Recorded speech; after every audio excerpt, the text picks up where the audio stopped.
First and foremost, thank you for coming and taking the time to be with us. We're going to start with Ronan. There he is. Yeah, you got a couple of microphones. Whatever one you want, Ronan. Ronan, how was the off season? Yeah, pretty good off season. It's definitely long. I think we kind of got to work quite early, around November, December time, back on the downhill, and then down in New Zealand, and then I got injured at Redbull Hardline. Kind of a hugie there, but it wasn't too bad. Nice few weeks off on the bike, and then back onto it for about a month and a half, and it's pretty solid. I was real happy with the off season, a bit more prepared this year, coming in a bit more used to the bike than last year. So it was a good one. The rebuilding, reconstruction gone okay. How does one approach that when you're so close to the start of the season and you end up with an injury like that? Just don't be soft, really. I think just crack on, really. Just that was kind of the mentality. I mean, the injuries happen to everyone. Everyone's had big injuries in this sport, and I didn't really bother posting about it on Instagram. I kind of just kept to myself, and then I think just crack on, really. I thought it was fine. I wasn't going to miss any races, and I knew I'd have time to come back to build up speed, so I wasn't really too worried about it. I was kind of it was the first broken bones, so it was it was a good experience. You to a certain extent. You talked about last season. There was the component of getting used to the new bike, the Mondraker bike, and all that. What did you change this season, as that was kind of out of the way? Did you just focus mainly on the physical and the mental side of things? Yeah, I was just kind of focusing on riding and speed wise instead of tinkering with the bike. We kind of just have the bike pretty much similar to how we ended the season last year. So it was a lot easier. You weren't messing around with stuff. It was just more riding and speed wise instead of messing around, setup and trying all new different things like we were doing last season. So it was just a bit easier. It was quite a feat last year when you came here to win on an unknown track. Nobody had an advantage. That's one of the specifics when it comes to a new venue and all that. Do you think it gives you a bit of an advantage this year approaching, as the track has not changed all that much?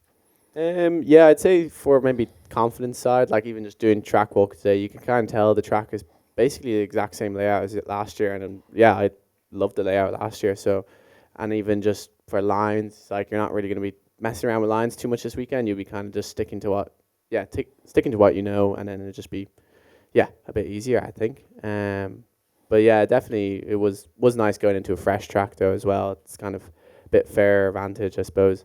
But I mean, I think everyone's gonna be swinging off it as well this time around.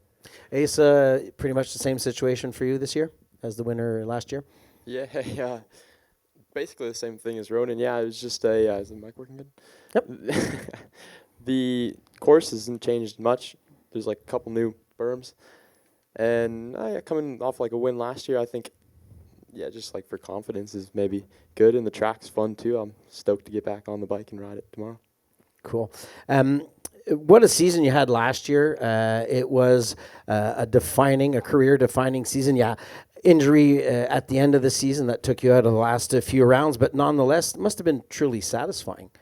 It was insane. Just going to all the new spots, just tracks I've always watched on YouTube or whatever when I was growing up, was pretty insane, and doing good at them also. It was a dream come true pretty much.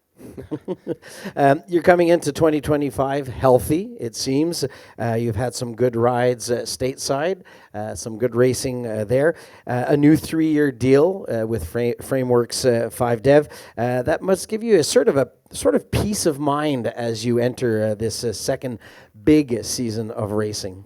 Yeah, for sure. I've been with Frameworks for the past 2-3 years, and it's been perfect. Sorry, the can's going crazy. I couldn't, honestly, it's been super fun. I couldn't imagine being on a different one, just a different team. So, kept it rolling, and I'm stoked for the next 3 years. It'll be cool. One of the aspects of racing for Frameworks 5 Dev is that you have this ability to prototype, test a lot of the frames on your own designs throughout the year. Do you find that gives you a sort of a unique advantage when it comes to racing? It does for sure. I've definitely tested some. Haven't done as much as I probably could with it, but once I get used to a bike like the frameworks. I mean, I got used to it right away and worked perfect. I didn't think I really need to change anything on it at all. So yeah. Who would you consider to be your biggest rivals for 2025? We have the Max and Till were big rivals last year. Anybody else you'd point out in that lineup? Yeah, for sure. Yeah, Tyler Waite. I don't know. Sorry, I'm just bad at remembering names. But yeah, there's Tyler, Max Till. There's like a new junior Felix Griffith. Is that his name? Yeah. Yeah. There's definitely some other dudes, but I think it'll be a stacked. Like just to get on the podium will be gnarly for juniors this year. We were tight all last year too, so it'll be cool. Be fun, some fun racing in the junior category this year. For sure. Camille, for you this year, a huge change in the off season after many years with the Dorval Commensal family. You've moved to Yeti Fox. How much of an adaptation has that been for you, taming the new equipment and the new bike and all that? Yeah, you're right. A lot of changes, like new team, new bike, new mechanic, new coach, like everything is new. But it's cool, it's motivating and it's exciting, but for sure it's a lot to learn and to adapt to. Last couple of seasons have been a real challenge physically for you. You've had some very unfortunate injuries. Last year you came back, you said you were going to take your foot off the gas a little bit. Unfortunately, some spills happened and all that. You seem to have regained some form. You seem to be really, straight on with your training plan and all that.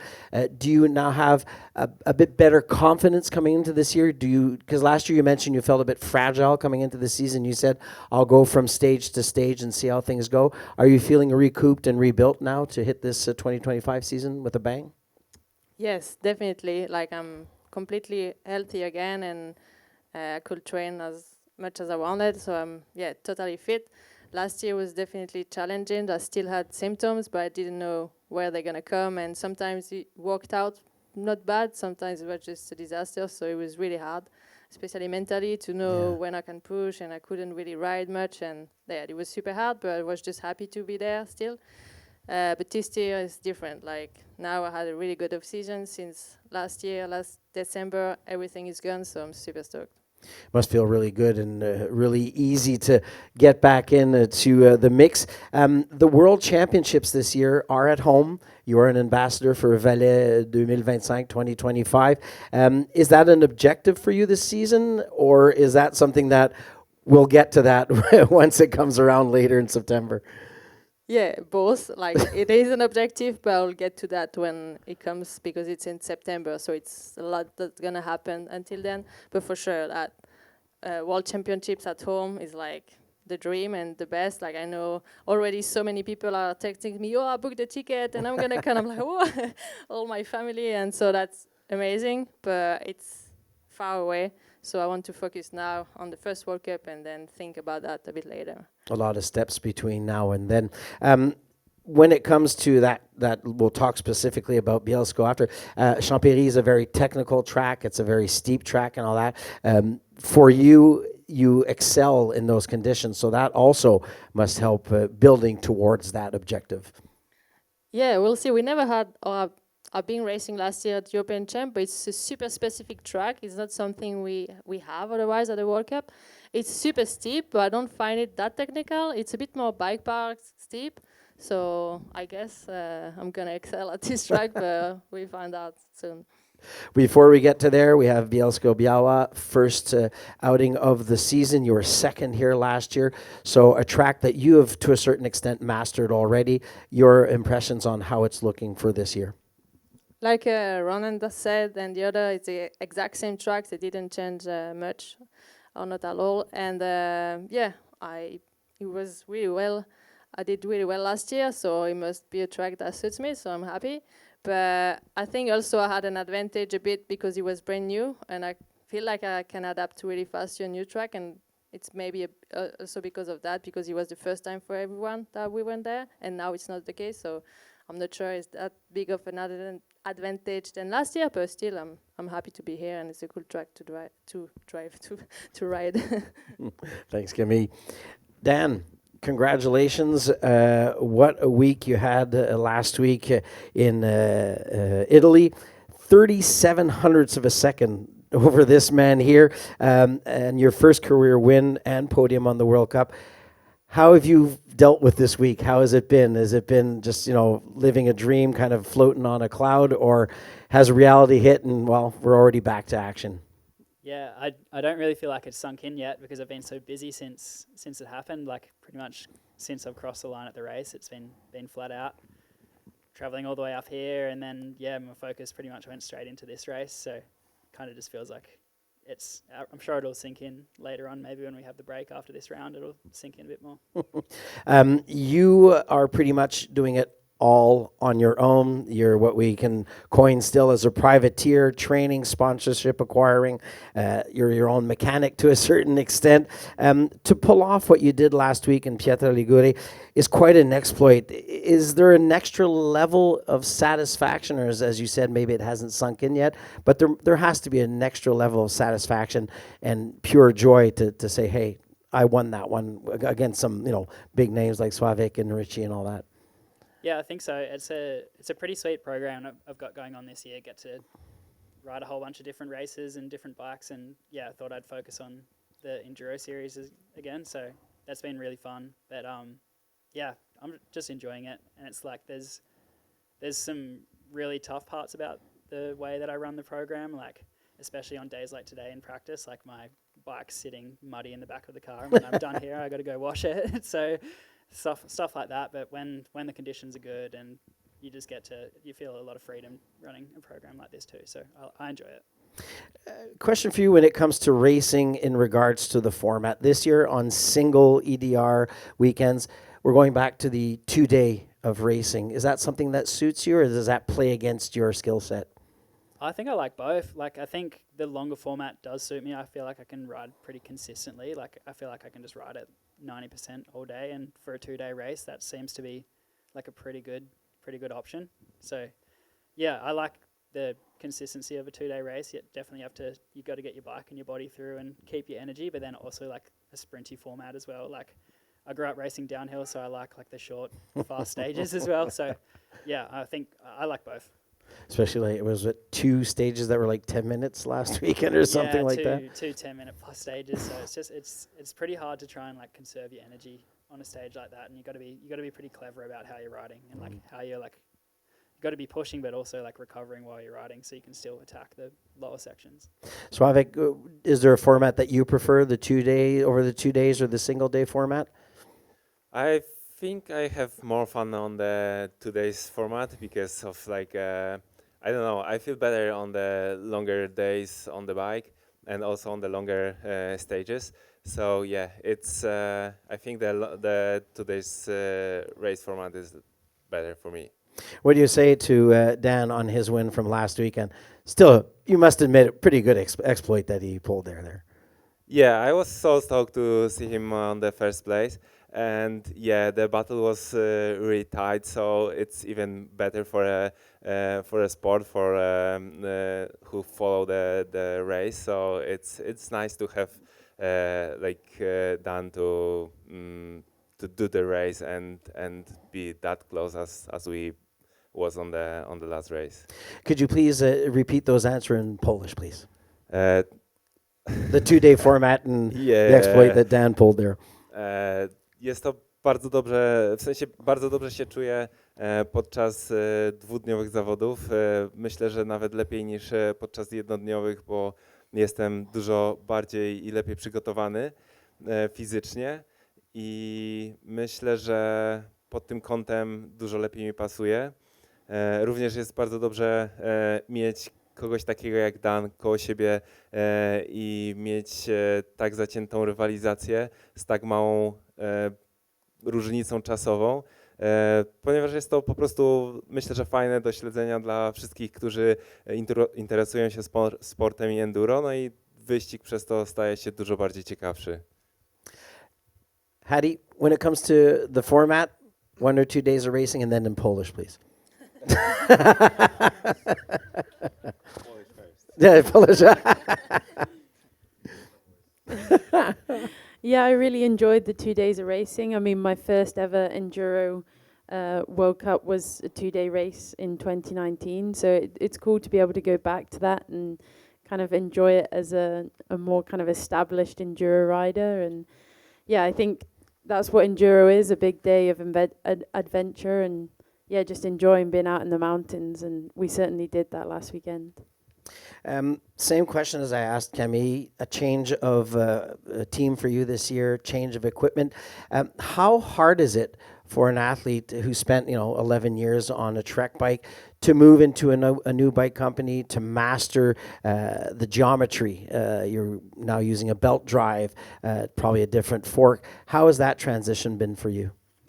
Yeah, it's actually been a lot smoother than I was expecting. I haven't moved bikes before, so this was actually the first time I've ridden a different bike that wasn't a Trek. So yeah, the Gamex is really actually an easy bike to get used to, and I really quite enjoyed actually just having all the changes at once rather than kind of just changing a few things and then next year having to change a few more. So I think just changing it all at once, I don't mind change. I quite like the idea and the kind of fun of trying something new and discovering what's out there, figuring out what works for you. So it was a lot over the winter, as well as obviously trying to fit in all my training. But I think everyone at Aon Racing did a great job of trying to give us all the best chance to try everything that we wanted to, and also though trying to not overwhelm us with too much change. So I think they did a really great job of getting a good balance, and I'm sure there probably are things we will continue to change as we have more time on the bike and with the team. And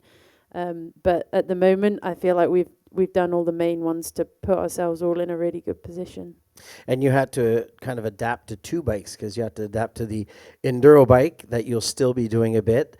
Granted, the win last weekend, congratulations once again. The win last weekend did give you a big headway in regards to qualifying for the World Championships later this year in Switzerland. And like we said with Kemi, we'll wait, that's way down the road. But you've also had to adapt to the downhill bike. The downhill is something that you'll be putting a bit more focus into for this season, right? Yeah, I spent a lot more time on my Gamex Sego this winter, and yeah, that's practically all I've ridden really. But the Nikolai, I only got a few rides in on it actually before the race last weekend, so I didn't really get a chance to properly bed her in, I don't think. So we definitely put in the miles last week, but yeah, I'm looking forward to riding that a bit more throughout the year and getting it really dialed for the World Championships in Switzerland. But yeah, the focus definitely is on the downhill. So yeah, and I can't resist riding my Gamex all the time. It's the best bike to ride. So yeah, I just can't help myself. Ronan, any tips on how to adapt to a new bike as you did last year, and as you said, it had some challenges? Nah, it's just, I suppose, just ride it. I suppose it's just good crack to ride a bike regardless. But yeah, it's always tough, I suppose, going around new bikes and new parts. But yeah, I think just riding is the easiest thing to do. And everything's so technical these days. We're far away from back in the old days when we had just like simple coil chock in the back and a bit of a damper in the front. But now everything's almost going electronic. I'll go back to Sławek. Last weekend was still a very strong performance. Last year here in Bielsko-Biała, we must remind everybody, you finished second, and you also won the E-Enduro. Do you feel like you have a home advantage when you're racing here in Bielsko-Biała? Yeah, that's for sure, but it's not that big advantage as the whole people think, because I think the level of sport is really high. So I think the whole of top 20 guys can ride really, really fast on that kind of track without any lose the speed. So yeah, I think it's it's kind of advantage, but not that big as probably people.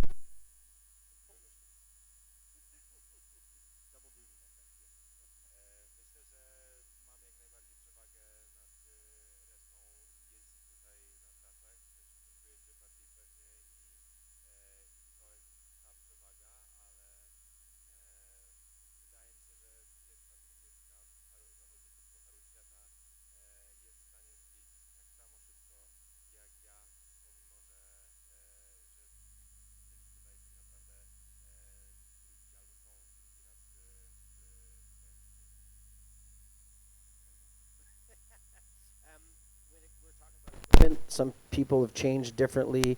Different teams totally changed their equipment. The main change, if I'm not mistaken, for you this year is the front fork, right? For this race, I use the 38 fork, so it's not changed at Okay. all. So yeah, I'm running on the pretty much the same setup as last year. In Polish, please. Na ten wyścig jeszcze nie zmieniam w zasadzie nic w rowerze. Jeździłem chwilę na nowym amortyzatorze Foxa, ale jeszcze nie jestem tak do końca wczuty w ten amortyzator, żeby założyć bezpośrednio tuż przed wyścigiem go do mojego roweru. Dlatego w zasadzie mój rower jest taki sam i tak samo zestrojony jak rok temu. Thank you very much. Dan, last week's win definitely raised some eyebrows. This season, is there an objective or is there a goal to maybe attract the attention of one of the bigger teams and join them for next year, or the way that you're doing things, being a bit more in control of your destiny, please you? I think, yeah, I'm just going to take this year, objective-wise, I'm just going to take it race by race, sort of stage by stage, and just do the best I can. But yeah, definitely, I'm super happy on the setup I'm on at the moment. So not really like looking to like make an impression to any other teams or anything. I'm just want to do it for myself, I suppose. And then hopefully, yeah, ideally it would be great to like bring another person on board, whether that's like a mechanic or someone just to help out with errands. But that'd be the only thing I'd change. Like I'm super happy how things are going. Cool. Well, for our EDI crew, we are right now finishing up the last touches to the Grit and Glory documentary series. It's a great way to broadcast and also promote the sport. Your take on it? Yeah, I reckon that's great. I reckon it's a good step in the right direction and a bit more exposure for enduro, because it's such an awesome sport, and like what you have to sort of go through to do well in enduro, you have to be so well versed in so many different areas of bike riding. So yeah, it's pretty impressive. So yeah, to show that to more. Hattie, your take on that new series coming up in August?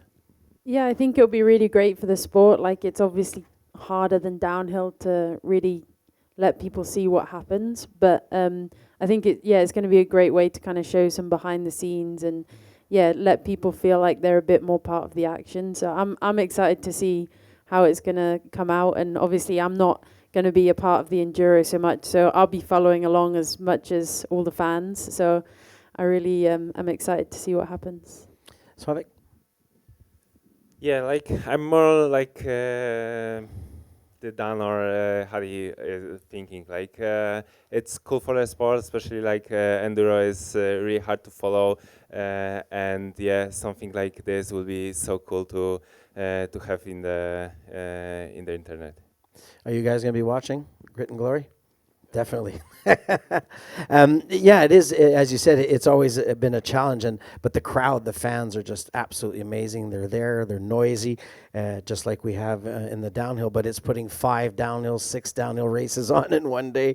But quite impressive to see how they move from one venue to another. I think they rack as many kilometers as you guys do in one day. Now the curveball.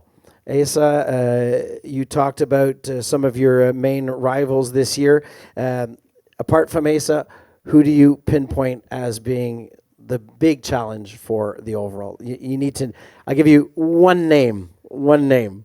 I mean, Max Allran won it last year. Okay. And he was we went 1-2 all year. I don't think anybody else won last year besides us. So he's definitely the biggest,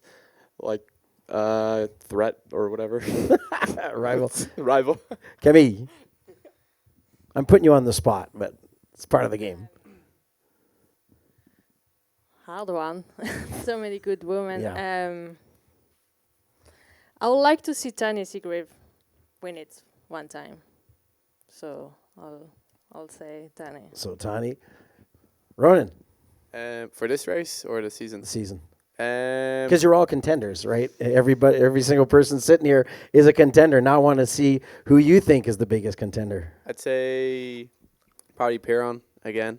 especially for this race as well, if it's going to be a wet one. I think Amory definitely knows how to ride in the wet, and I love a wet race as well, so I think definitely Piron. And then for the overall, I'd say Bruni. I think the answer is pretty obvious there. So, but yeah, it should be a good one. Oh, well, he got battered up a bit this winter too, so we'll see how he goes there. Yeah, I think there's plenty of riders. We all got pretty destroyed this off season, to be honest. Amaury kept it pretty quiet this winter, though. Hattie, you have double duties, enduro and downhill. Well, I'd have to say Ella after the weekend for enduro. She's obviously flying at the moment, so I'm excited to see how she gets on. And then, for the downhill, I don't know all of them. I guess probably Valley, because she won the overall last year. Like, she's so consistent, and you watch her ride, and she looks great. So yeah, I think she's always going to be fighting for it.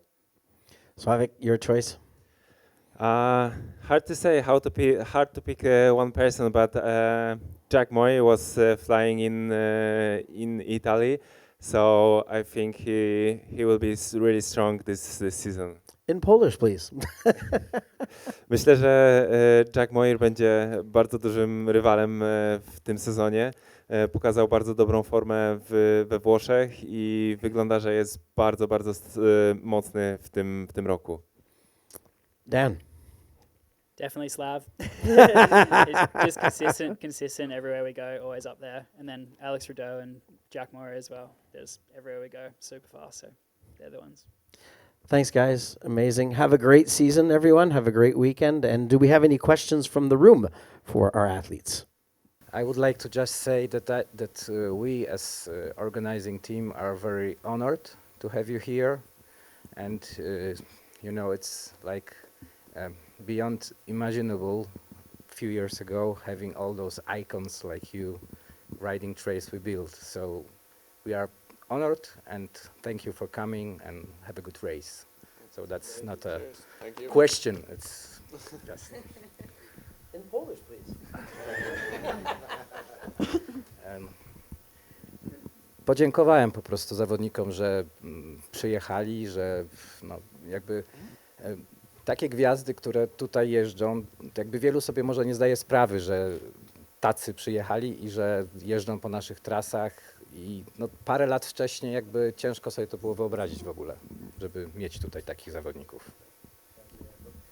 Thank you very much, everybody. Great Cheers. job. Have a great Thank you. season. Cheers.